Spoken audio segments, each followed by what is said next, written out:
मेरी नजर में इसकी कानूनी हैसियत तो कोई नहीं है। सुप्रीम कोर्ट एक इदारा है, उसका फैसला है, फैसले पर अमल दरामद होना है, तो कानूनी हैसियत नहीं है। लेकिन इसके अलावा सिग्निफिकेंस इस लिहाज से बहुत ज्यादा है कि अब दो इदारे आमने सामने आ गए हैं और टकराव बड़ा वाज़ेह तौर पे नजर आ रहा है कि सुप्रीम कोर्ट एक फैसला देती है, पार्लियामेंट कहती है हम इसको मुस्तरद करेंगे, और वजीर आजम को कहती है कि आप इन फैसलों पर अमल दरामद ना करें। तो ये मेरे ख्याल से पाकिस्तान की तारीख में पहली मर्तबा हो रहा है कि दो इदारे इस तरीके से आमने सामने आए। तो इस लिहाज से तो इसकी सिग्निफिकेंस ज्यादा है।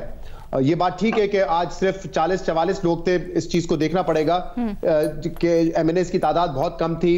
सही मानों में कोई ऑपोजिशन इस वक्त पार्लियामेंट में मौजूद है नहीं, तो पार्लियामेंट की ऑब्वियसली वो सिग्निफिकेंस तो नहीं है इस वक्त जहां पे आप कह सके कि फाल पार्लियामेंट है जिसमें ऑपोजिशन भी हो, जिसमें तमाम लोग मौजूद हो। गालिबन आज तो वजीर आजम भी नहीं थे, तो नहीं, वजीर आजम आए थे, फिर वो करारदाद की पास होने के बाद चले गए थे। जब जी उसके बाद वो चले गए थे। राजा रियाज थे ऑपोजिशन लीडर, इतने उन्होंने दिल की बातें कही। शहजाद क्या बात कर रहे हैं आप?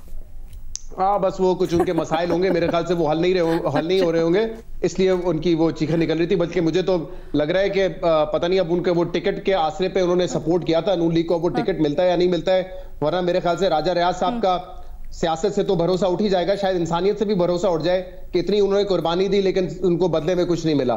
तो मेरी हमदर्दियां उनके साथ है, आई होप उनके हक में बेहतर चीजें साबित हों।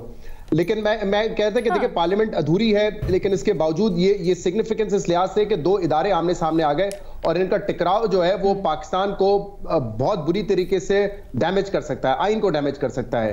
कानूनी हैसियत इस किस्म से नहीं है। रेजोल्यूशन का मतलब ये नहीं है कि आप पाबंद नहीं है अमल दरामद के लिए, फैसले पर आपने अमल दरामद करना है। लेकिन आज जो मूव है उसका गालिबन असर वो ये इंपैक्ट वो ये क्रिएट करना चाहते हैं कि अब अगर अदालत कहती है इलेक्शन कमीशन ऑफ पाकिस्तान को 11 अप्रैल को मिसाल के तौर पे बुला के कि क्या आपको फंड्स मिले, इलेक्शन कमीशन कहेगा फंड्स नहीं मिले। जब कैबिनेट में किसी को बुलाया जाता है या किसी सेक्रेटरी दिफा या सेक्रेटरी खजाना को बुलाया जाता है तो वो कहेंगे कि पार्लियामेंट ने इजाजत नहीं दी, लिहाजा हमने इसको इंप्लीमेंट नहीं किया। तो हुकूमत इस वक्त बर्डन जो है वो पूरा शिफ्ट कर रही है पार्लियामेंट के ऊपर कि पार्लियामेंट ने हमें पाबंद कर दिया है। ये उनका स्ट्रेटेजिक मूव है ताकि अगर कोई कंटेम्प्ट ऑफ कोर्ट की कार्रवाई हो या मामला उस हद तक जाते हो तो फिर वो प्राइम मिनिस्टर तक या कैबिनेट तक महदूद नहीं होंगे। वो कहेंगे कि पार्लियामेंट ही है तो आप पूरे पार्लियामेंट को बुला लें। क्या ये पार्लियामेंट का कवर कंटेम्प्ट से बचा सकता है इनको? जी, ये पार्लियामेंट का कवर क्या इनको कंटेम्प्ट से बचा सकता है?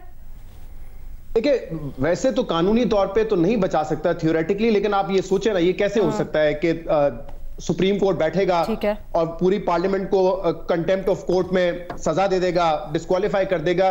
ये प्रैक्टिकल तो नहीं है और यही मेरे ख्याल से कोशिश है कि पूरी पार्लियामेंट की सपोर्ट ली जाए ताकि ये मामला आगे बढ़ ना सके और कंटेम्प्ट ऑफ कोर्ट की तरफ जा ना सके। तो ये उनका मूव है, लेकिन अदरवाइज इसकी कानूनी हैसियत तो कोई नहीं है। जो फैसला है उस पर अमल दरामद होना है। और मैंने कल भी ये कहा था कि देखें इस केस में पिटिशनर तहरीक इंसाफ थी और party election commission of Pakistan है जिसने इलेक्शन करवाने, और इलेक्शन कमीशन ऑफ पाकिस्तान ने फैसले को मानते हुए इंप्लीमेंटेशन शुरू कर दी है। कल उन्होंने पूरा स्केड्यूल जारी कर दिया है। तो अब हुकूमत जो है उसमें रोड़े अटका रही है, उसकी वजह आपको भी पता है कि वो इलेक्शन में जाना नहीं चाहते।